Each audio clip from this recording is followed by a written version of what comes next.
podcast dadakan nih jadinya. Tapi ya lu udah tahu kan, sudah nonton mungkin tadi press con dari PSSI, jadi lu bisa dengar sendiri. Memang alasannya sih nggak maksudnya nggak bener-bener jelas diomongin ini alasannya, nggak juga, cuman ya dari tersiratnya kita udah bisa nangkep sendiri lah. Tapi yang jelas coach tim nasional Indonesia atau pelatih tim nasional Indonesia sudah bukan lagi Sintayong, bukan STY lagi. Dan nanti katanya akan ada press con lagi di tanggal berapa? 12, tanggal belasan untuk mengumumkan. Bahkan katanya pelatih barunya kan sudah ada di situ. Jadi tadi juga pas beberapa pertanyaan ke Pak Ketum PSSI mengarah soal pelatih baru, langsung dibilangnya nanti aja tanya ke orangnya langsung kalau misalnya udah datang. Itu yang gue tangkep. Ini ngomongin soal STY, gue harus berhati-hati karena ya tidak mungkin saya menyinggung hal-hal yang bisa membahayakan diri saya sendiri. Tapi gue lebih fokusnya mungkin ke, kalau misalnya soal alasan, ya sebenarnya bahkan dari kemarin kan, dari sosial media kita sudah bisa ngelihat. Jadi gue kagetnya itu ya tadi gue bilang di Twitter, di IG segala macam, kaget sebenarnya dari kemarin sih kagetnya sih. Ketika gue tahu bakal ada press con dari PSSI, sebenarnya ya agak-agak udah kebaca gitu loh. Buat apa mereka bikin press con kan? Tapi yang jelas kalau menurut gue, opini gue, ini pernah diomongin dulu juga waktu itu kan, di live stream kalau nggak salah, gue tidak setuju STY dipecat sekarang. Maksudnya ya dengan skuad yang sudah dibangun, dengan kita yang lagi ini kan, kualifikasi Piala Dunia ini kan bisa dianggap sebagai turnamen sendiri gitu kan. Dan pertaruhannya besar sekali. Pertaruhannya adalah lolos ke Piala Dunia, yang menjadi mimpi hampir semua mungkin bisa dibilang, atau bahkan semua orang yang suka sepak bola di Indonesia, udah pasti. Karena itu adalah level paling tinggi kompetisi internasional. Kalau misalnya ganti pelatih, tentu saja akan dari nol lagi. Dibilang dari nol ini bukan berarti maksudnya dari nol adalah buta total, ya nggak juga. Tapi maksudnya ini kan adalah skuad yang memang setiap match day pun, setiap international break kan, kalau misalnya kita perhatiin setahun 2 tahun belakangan memang ada pemain baru terus. Tapi core-nya, pemain intinya, maksudnya mereka ini kan udah lumayan banyak lah main bareng. Dan bukan cuma sekedar main bareng, bukan cuma sekedar chemistry antar pemain, tapi juga dengan pelatih. Bahkan bukan cuma dengan pelatih, kita ngomongin STY sebagai head coach, pelatih kepala, tapi juga dengan staff yang lain. Maksudnya ini kan dinamikanya kan gak cuma pelatih dan pemain, enggak. Banyak staff backroomnya kan banyak sekali. Dan tentu saja akan berubah semua berarti dong. Kalau misalnya STY cabut, berarti kan akan berubah semua backroom staffnya. Dan ya ini bisa menimbulkan masalah baru nantinya. Dan ini juga ditakutin sama orang-orang yang mungkin pendapatnya sama kayak gue, tidak setuju. Gue tahu ada di luar sana orang-orang yang setuju dengan STY dipecat, dan ya gak masalah, itu pendapat. Tapi gue juga tidak setuju dengan orang-orang yang gak mau STY out. Dan ketika terjadi hari ini, barusan gue ngeliat di sosmed banyak yang bilang, oke, gue stop dukung timnas. Ya itu hak mereka sih memang sih. Tapi kalau misalnya bagi gue pribadi sih, gue sedih, gue kecewa. Menurut gue belum waktunya, apapun alasannya, untuk mencat STY. Tapi ya gue akan tetap dukung timnas. Dan memang akan terkesan, alah ini orang kok tolol banget ya, kayaknya polos banget, akan terkesan seperti itu. Tapi gue berharap siapapun pelatihnya nanti berikutnya, ya semoga saja betul-betul sesuai dengan harapan atau alasan PSSI merekrut dia untuk menggantikan STY, yaitu bisa membawa timnas ke level yang lebih baik. Mau itu dari segi permainan atau apapun itu. Jadi ini tuh gimana ya, susah juga. Maksudnya nanti nih ya, ini skenario yang kita pikirin deh, nanti kalau misalnya udah mulai lanjut kualifikasi dan hasilnya tidak sesuai, alias misalnya kalah dengan pelatih baru, lu bisa expect outcome-nya seperti apa kan di media kan. Dan begitu pun juga kalau misalnya pelatih barunya sukses. Maksudnya gimana ya, kalau menurut gua, apapun hasilnya nanti tetap aja akan ada segerombolan orang di media yang tetap nggak suka gitu loh. Misalnya sukses nih, misalnya pelatih baru bisa ngebawa Indonesia finish di top 4. Top 2 menurut gue agak berat, mesti kita realistis nih ya, top 4 lah. Jadi artinya kita bisa masih lanjut ke round berikutnya untuk lolos ke Piala Dunia, tapi kita belum lolos secara otomatis karena top 2 kan yang otomatis kan. Udah pasti itu akan ada orang yang berisik dalam tanda kutip yang bilang, nah bener kan, dari dulu gue udah bilang STY out, bener kan, ini sekarang jadinya menang ini. Which ya udah, kita sih senang aja, cuman maksudnya itu kan maksudnya apa ya, gimana ya, merendahkan atau tidak memperhitungkan 5 tahunnya STY bersama timnas Indonesia berarti, dimana memang sih dari segi trofi mungkin minim, tapi kan kita harus ngelihat hal lain selain trofi gitu loh. Dari segi mentalitas pemain, stamina itu yang paling penting kita lihat. Maksudnya mentalitasnya kita ngomongin waktu itu di Piala Asia U23 lawan South Korea, di quarter final kalau nggak salah, penalti. Maksudnya mentality itu kan salah satu hal yang selama ini kurang dari tim nasional kita gitu loh. Dan sebaliknya juga sama, kalau misalnya nanti ternyata pelatih barunya gagal di pertandingan berikutnya kualifikasi Piala Dunia, ya orang-orang akan bilang, salah lu kan, pelatih baru, gagal jadinya. Jadi maksudnya, nggak ada yang positif jadinya nantinya, ujung-ujungnya. At least kalau misalnya STY lanjut, ya udah dia akan mempertanggungjawabkan semuanya karena dia mulai dari awal juga gitu loh. Jadi mesti gini, ini gue ngomongin untuk pelatih berikutnya, gue gak tahu siapa jujur. Maksudnya ini kan rumornya banyak di media, tapi gue gak mau bahas itu karena itu semua masih rumor. Kita tunggu aja nanti. Cuman maksudnya, mau itu dari segi mungkin ya pelatih Eropa lebih ngerti, ya oke lah. Cuman maksudnya apapun nanti hasilnya, dampaknya itu bisa tetap negatif gitu loh. Gue berharap tidak, tapi lu tahu sendiri orang di sosmed kayak gimana kan. Agak sulit gitu loh. Gue yakin kalau misalnya orang-orang yang pernah ya tahu CJM atau at least lu pernah ngikutin gue, lu tahu pandangan gue soal hal seperti ini, lu tahu gue nggak suka dengan account kontrol yang suka kelewat batas. Gue tahu bantar-bantar itu normal sepak bola gitu loh. Cuman ada beberapa yang menurut gue udah kelewatan batas. Lu tahu maksud gue lah. Itu akan terjadi nanti gitu loh.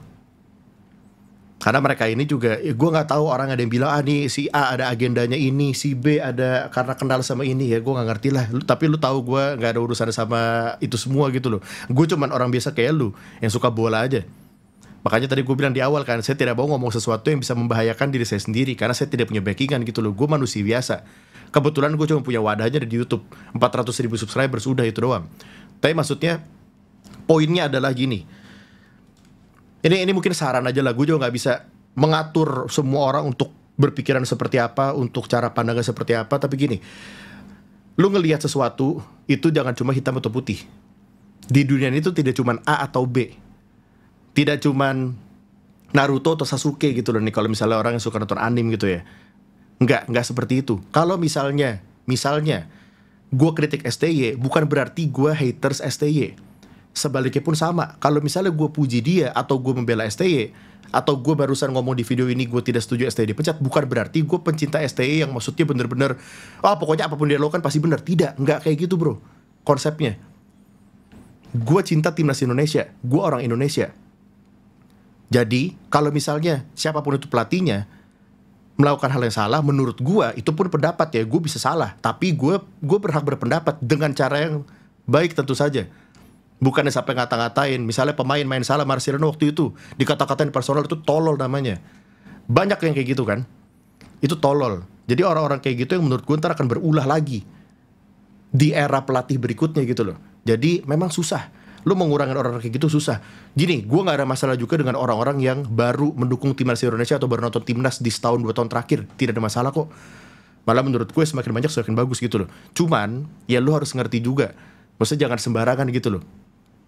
Jangan karena lu cuman karena gue suka sama pemain ini, gue jadi nonton timnas, terus lu nanti ada pemain lain misalnya bukan pemain yang lu suka terus main jelek lu kata-katain, sampai lu katain ke personal, lu komen hate comment di IG-nya, itu tolol namanya.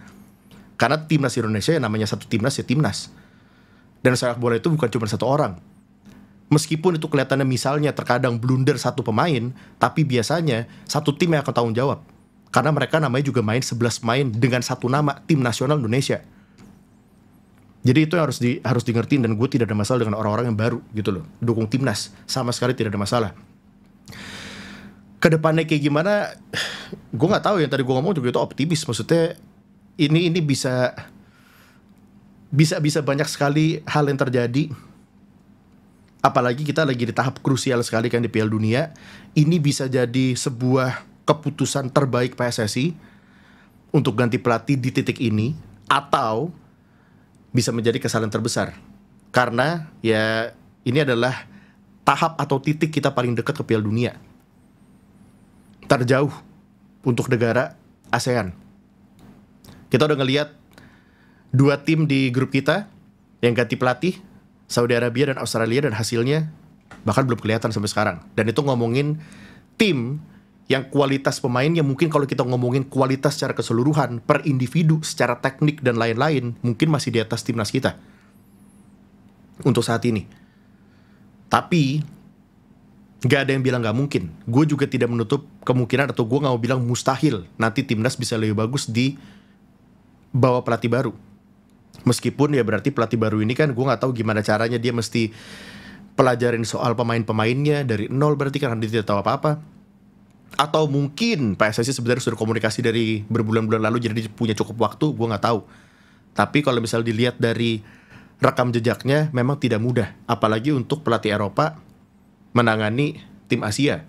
Karena ini bukan cuma soal harus mengerti pemain timnas Indonesia sendiri gitu loh, per individunya, tapi juga mesti ngerti skemanya, atau mesti kayak scene lawan-lawannya gitu loh, scene sepak bola Asia. Itu krusial, dan menurut gue itu salah satu kelebihannya STY gitu loh. Gini, kalau misalnya lu ngomongin soal taktiknya segala macam mungkin akan lebih, ya oke lah, maksudnya gue juga pernah kok waktu itu, terutama pas pertandingan lawan yang jeda internasional Bahrain sama China. Kalau Bahrain kita sama-sama setuju itu wasit lah ya, maksudnya itu mafia, udah jelas ya, gak usah ditanya. Tapi kalau misalnya lawan China kan mungkin bisa Tom Hai nggak starter waktu itu kan, tuh keputusan yang mungkin agak aneh. Gue juga waktu itu ya nggak setuju gitu loh dengan itu, karena lebih baik menurut gue, tetap lebih baik kita start dengan kekuatan penuh dulu, dapat gol keunggulan, baru kita nahan kalau misalnya ternyata Tom Hai gak bisa main full dan diganti gitu. Tapi kan ternyata taktiknya Sintayong berbeda, dan hasilnya ternyata kebetulan negatif gitu kan. Tapi ya itulah makanya sulit jadi pelatih. Karena memang kalau misalnya menang, ya timnya yang akan dipuji-puji, dan kalau misalnya kalah, ya pelatih yang disalahkan gitu loh. Sulit. Padahal sebenarnya kan itu pemain tetap yang main. Memang dari segi formasi atau starting 11 itu akan menentukan lah. Tapi gue cukup yakin pemain waktu itu dikasih kesempatan STY untuk starter juga pasti udah berusaha untuk memberikan terbaik buat timnas gitu. Jadi gak tahu, gue maksudnya ini juga gue masih belum benar-benar memproses gitu loh. Gue bingung juga dengan keputusannya, karena resikonya gede banget ini. Bahkan untuk PSSI gitu loh. Bahkan kalau misalnya kita mau ngomongin untuk Erick Thohir selaku ketua umum PSSI kan, ya resiko juga buat dia gitu loh, karena apapun nanti hasilnya, apalagi kalau misalnya negatif, ya sudah pasti akan dia yang kena juga gitu kan. Tapi ya keputusannya diambil dan kelihatannya sudah yakin sekali. Ya udah, kalau gue sih gue akan tetap dukung kok timnas Indonesia, dan tetap akan berharap. Harapan gue dari dulu nih, ini kayaknya 5 tahun lalu kali gue udah ngomong ya, harapan gue tuh sederhana. Gue sebagai orang suka bola, selama masa gue hidup, yang mungkin udah tinggal beberapa puluh tahun lagi, nggak tahu, atau bahkan berapa tahun lagi, gue nggak tahu umur gue kan. Tapi maksudnya selama gue hidup, gue pengen ngelihat Indonesia main di Piala Dunia, dan pengen denger lagu Indonesia Raya berkumandang di Piala Dunia. Dan maksudnya ya, gue nggak tahu apakah ini akan Piala Dunia 2026. Harapannya ya iya tentu saja, cuman maksudnya ya kita lihat saja ke depannya. Yang gue sayangkan nih terakhir aja, yang gue sayangkan adalah proses perpisahan gitu loh. Maksudnya gue nggak tahu dengan kalau misalnya negara-negara lain berpisah dengan pelatih tim nasional itu seperti apa. Tapi bukankah lebih elok atau lebih baik kalau misalnya ya STY itu ikutan gitu loh, maksudnya bener-bener ya udah berpisah, ya udah ikutan preskon bersama. Gua nggak tahu, mungkin ntar udah rencanakan juga ke depannya, ya nggak tahu juga. Tapi maksudnya kalau misalnya emang ternyata tadi itu adalah preskon terakhir membahas Sintayong, agak disayangkan aja. Karena apa? Karena menurut gua kontribusi STY untuk sepak bola Indonesia cukup besar. Itu ya, jadi gua rasa cukup. Sekali lagi gua kecewa, tapi gue tidak akan pernah berhenti dukung timnas Indonesia sampai hari dimana gue ada di kubur nanti. Tidak akan pernah berhenti. Terima kasih sudah menonton.